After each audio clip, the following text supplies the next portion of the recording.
So Charlie Kaufman's I'm Thinking of Ending Things is well, here's the thing. If you've seen Kaufman's other films like Schenectady, New York and Anomalisa, it's pretty much the cerebral, surreal type of film you'd be expecting from the director.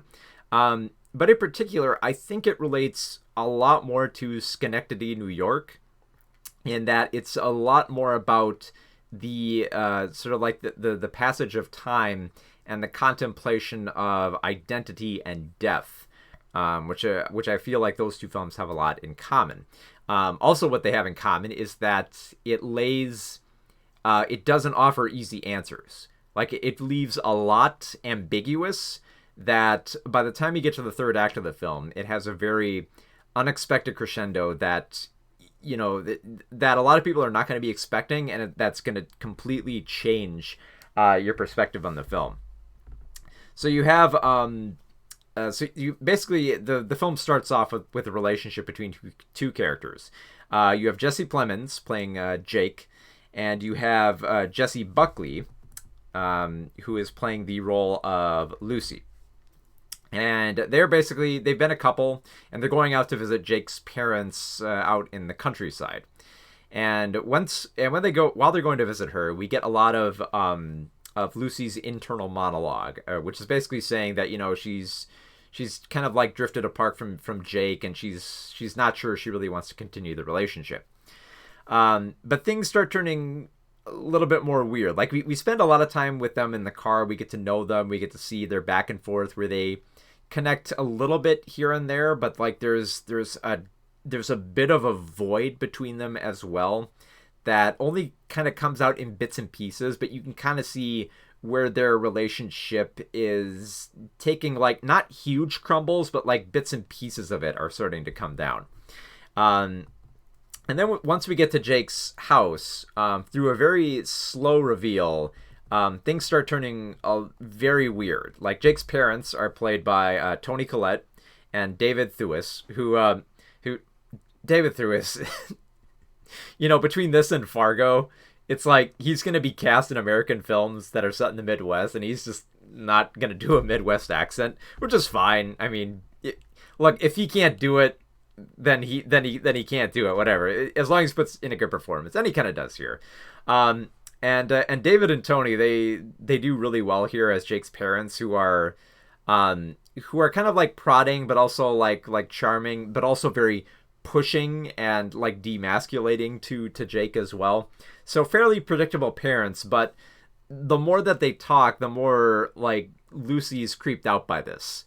Like she senses that something is wrong here, and the longer that she spends within Jake's childhood home, the more she starts to realize that she's not only losing like the sense of reality, and that we start skipping around in time to different points in Jake's life, but Lucy starts losing her own identity as well.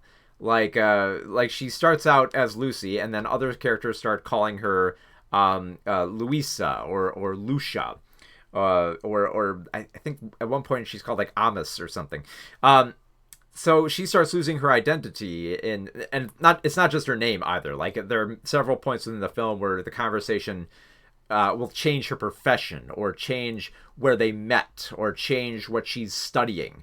So there's all these different aspects that sort of like where she's not sure of herself. Like the stairs that go upstairs seem to go forever. Rooms seem to change. Ages seem to change. Everything is just changing around her, and it's creepy.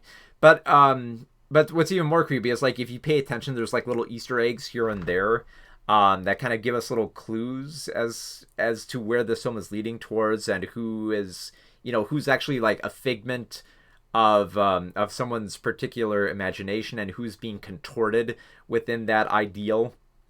Like in particular, there's a moment where Lucy goes into one of the rooms in Jake's house, and she's looking over like all this stuff. And at one point I noticed on the bookshelf, there's a book by Pauline Kael.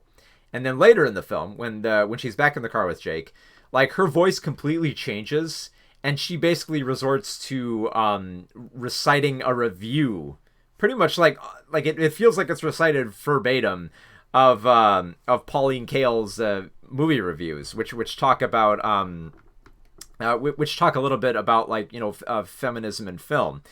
And so she starts to lose herself a little bit more through that. And as they keep going through, like they're out in the country while it's snowing and it's wintry, and the further that they go, it just feels like it gets more darker and the snow just gets heavier and they lose themselves even more in it. They make a creepy stop at a ice cream stand, which offers a few more clues, but not a lot. And then by the time they get to the high school, things just like shift around completely.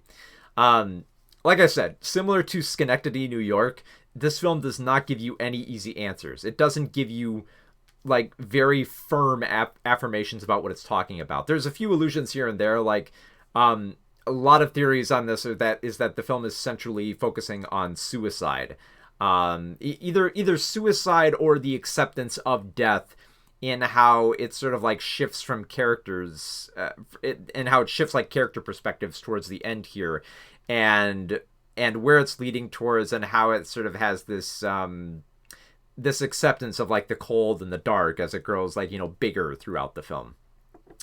And there's like a lot of like bizarre detours as well.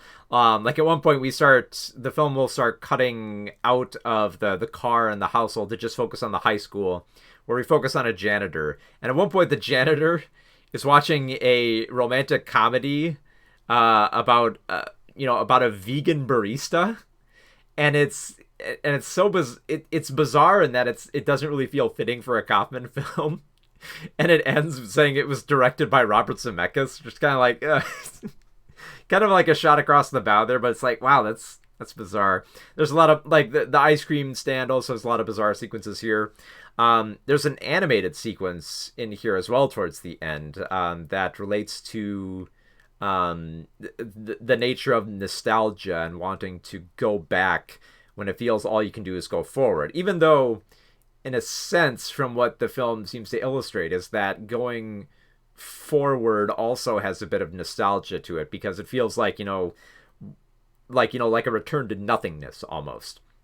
And some of that comes across, but again, there's a lot of like surreal imagery here. Like at one point, the janitor follows a talking pig who, a talking cartoon pig. I found out later that they went with a cartoon pig because real pigs are not that easy to act, and that you can't really get pigs to like turn their heads, which is what Kaufman wanted in the film. So, I dig the way that the film is assembled as well. Like the cinematography is pretty great for having this it wants to have this claustrophobic element to it, especially since a lot of the film we spend trapped in the car with Jake and Lucy. So a lot of the film, I think pretty much the whole film is shot in that like the 4:3 aspect ratio, which perfectly encapsulates the sort of like, this embrace of nostalgia from like the classic formatting, but also the claustrophobic nature of keeping everything within like, a perfectly squared box throughout the film. I think most people would probably see that from the outset. It depends how many people watch classic movies and are familiar with the 4:3 format. So, it's perfectly acted to. Like, I love the way that Jessie Buckley has a bit of range to her, where she can seem like desperate and condescending, but also sort of like change like the cadence of herself as it goes along. I like Toni Collette. I really does a great job at embracing this sort of like manic nature of a woman who doesn't quite seem all there, and she does just as good a job here as she does in any film. David Thewlis is fairly subtle here, but that's what he does best.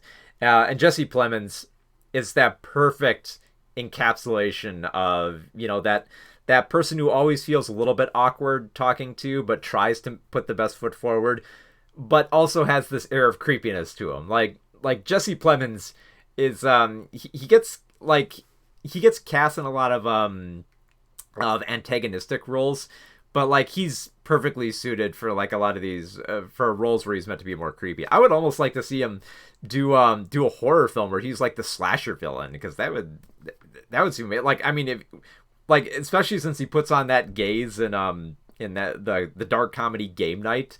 Um, he could do that. But yeah, I like Plemons in this film playing this sort of like awkward guy who's not quite sure how to talk to Lucy, and also not quite sure how to talk about the more difficult subjects that Lucy brings up in this film, which plays more into like the central theme about how much we can connect when we feel that our lives are kind of like, like enclosing and collapsing around us, the way that this film does. Like by the end, there's definitely this element of feeling that your life is trapped within a box here.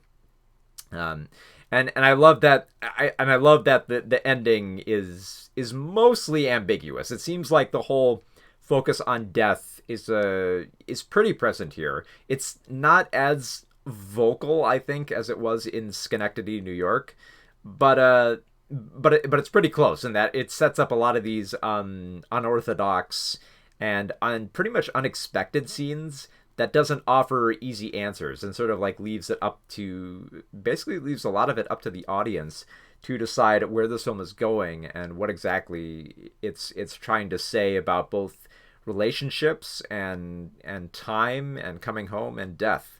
All subjects that are kind of like juggled through here in various means, in very subtle and surreal exchanges of dialogue. So I really dug this film. In the same way with Schenectady, New York, I'm probably gonna have to watch this a few more times. And I'm actually excited about that. It's a lot of people think that, like, oh, this film is too dense, I'm gonna have to watch it just to figure it out. Like, I feel like there's like on like a base level, I feel like I've gotten most of it within like the 2 times I've watched it.